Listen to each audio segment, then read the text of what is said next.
Ethan Cole sat in the small cafe with his hands wrapped around a cup of coffee that had long grown cold. The soft yellow lights glowed against the wooden tables, and the quiet hum of conversations filled the room, but he heard none of it. His eyes kept drifting toward the entrance, watching each person who walked in, hoping it would be her. Her name was Leah. They had been talking for 3 weeks, exchanging long messages, late-night confessions, pictures of sunsets, and dreams they were too scared to say out loud before. She was gentle, warm, and honest. She told him she hadn't been on a date in years. He told her he didn't mind going slow. She warned him she came with baggage, her word, not his. He told her everyone carried something, and she told him that made her feel seen for the first time in a long time. They were supposed to meet at 6. At 6:17 p.m., Ethan checked his phone for what felt like the 100th time. No message, no call. He waited another 8 minutes before typing, "Hey, everything okay? I'm here." He stared at the screen until it dimmed. Then he clicked it back on. Then it dimmed again. At 6:39 p.m., his phone buzzed. His heart leaped. A single message. "I'm sorry, I can't come. I shouldn't have agreed to this. You deserve someone better. I'm sorry, Ethan." He exhaled slowly, staring at the words. The message wasn't rude, it wasn't cold, but something in it felt like pain, not rejection, pain. He typed back slowly. "Can we talk? No pressure. Just want to know you're okay." No answer. After a long moment, Ethan pushed his chair back, swung his coat over his shoulders, and walked out of the cafe.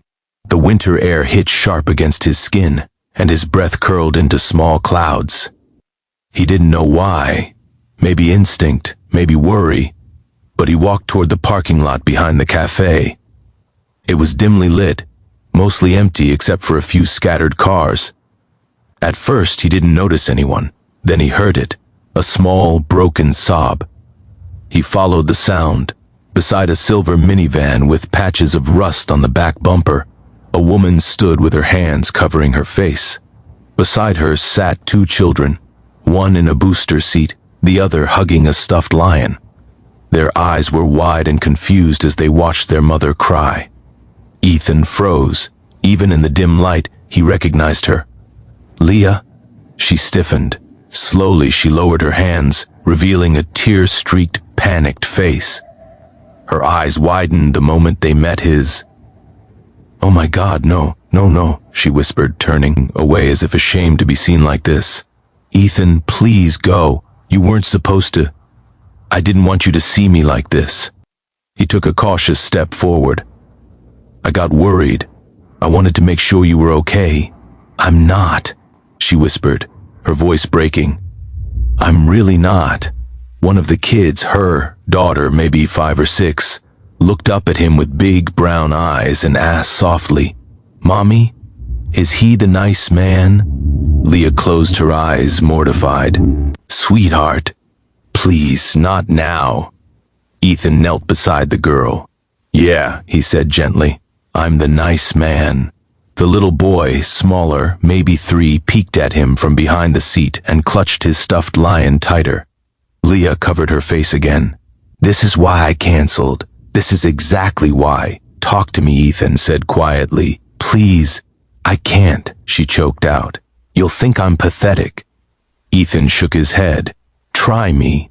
Leah leaned against the car door, trembling. "I wanted tonight to be good. I wanted to feel normal. You were so kind. I thought maybe I could deserve a chance at happiness again." Her voice cracked, and then the sitter canceled at the last minute. "I can't afford another one." The kids were already dressed, excited. I didn't want to disappoint them, and I didn't want to disappoint you either. "You didn't disappoint me. I showed up here anyway, thinking maybe there was a chance we could still talk. But when I saw families walking in, couples laughing, I felt stupid. Who brings their children to a first date?" Tears streamed freely. "I thought you'd take one look at us and run." Ethan's heart ached for her. "You should have told me," he said softly. "I was scared," she whispered, voice trembling. Every man I've dated has left because of them.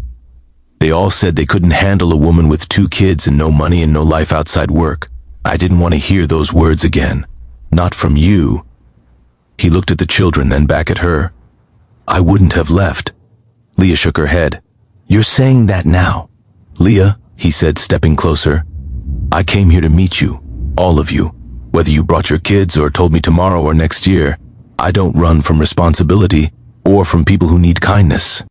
I don't want pity. It isn't pity." He gestured gently toward the kids. "It's respect." The little girl slid out of the car, her boots scraping against the pavement. "Mommy, I'm cold," she murmured, tugging Leah's sweater.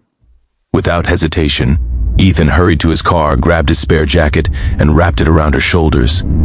The girl smiled shyly. Leah watched, stunned. "You didn't have to." "I wanted to," he said.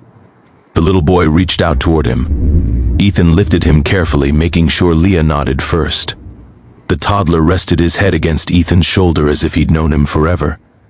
And something shifted inside Leah, because the moment she saw her son trust him, her heart cracked open in a completely different way. "I'm a mess," she said weakly. "Everyone is at some point." She looked at him for a long moment, her breath shaking. "You really came looking for me?" "Of course I did."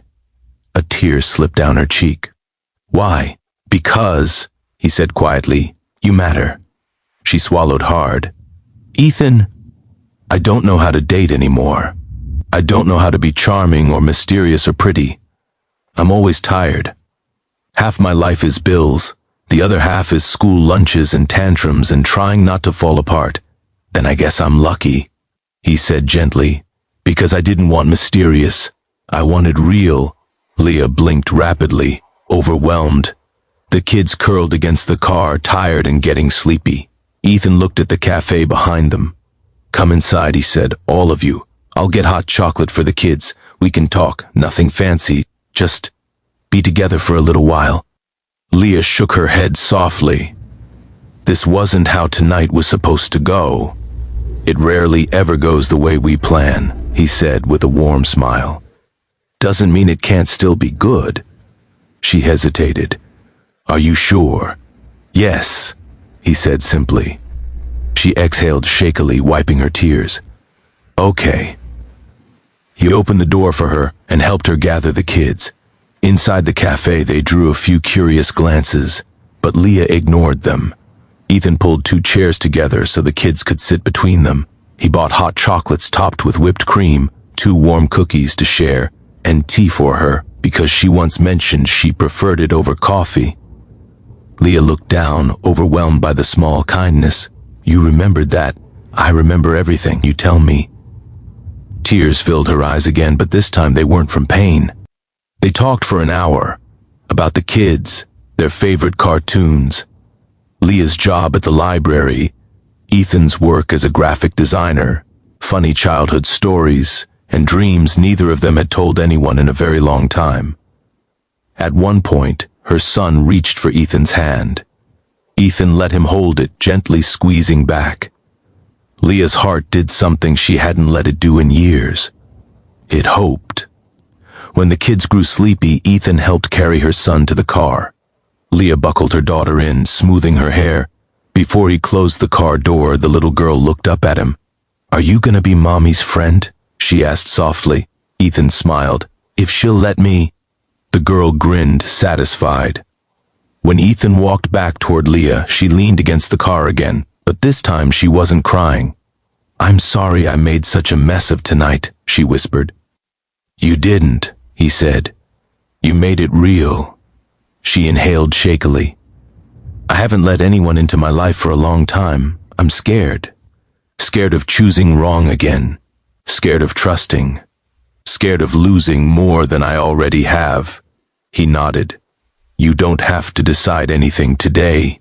We can take it slow as you need." She swallowed, her eyes softening. "And the kids? They're not too much?" "Leah," he said firmly, "they're not baggage. They're part of your story. And I like your story."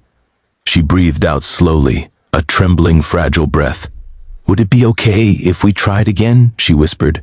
"Another date, a real one, when I can get a sitter, and maybe I won't cancel this time." Ethan stepped closer, careful not to overwhelm her. "I'd love that," he said. She looked down at her hands. "And until then, he said softly, "I'm here." She closed her eyes, letting the warmth of those words sink in. When she opened them again, something in her face had shifted. She wasn't just grateful, she was letting herself believe she deserved this tenderness.